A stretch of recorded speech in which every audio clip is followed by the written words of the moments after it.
La récolte 2024 du Crocus sativus arrive doucement à sa fin à Ouassège. Le safran est en fait le pistil des fleurs récoltées à la main.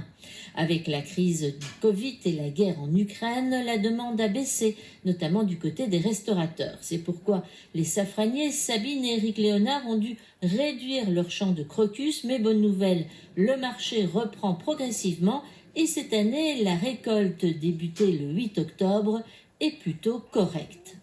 On craignait très fort une catastrophe puisqu'on a planté en 23 dans la boue et on pensait vraiment avoir vraiment une très très mauvaise saison avec des bulbes qui pourrissent.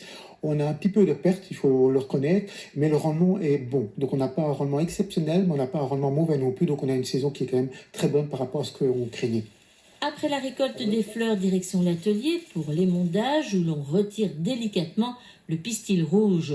Une épice précieuse car pour produire 1 kilo de safran, il faut récolter près de 150 000 fleurs, d'où son prix avoisinant les 35 € le gramme selon la qualité. La deuxième opération hyper importante, c'est le fait de retirer le pistil hors de la fleur. Ensuite, le pistil est déshydraté à 80% pour devenir réellement une épice. Alors la qualité, c'est que le pistil doit être rouge, rouge sang, il ne doit pas y avoir de blanc ni de jaune.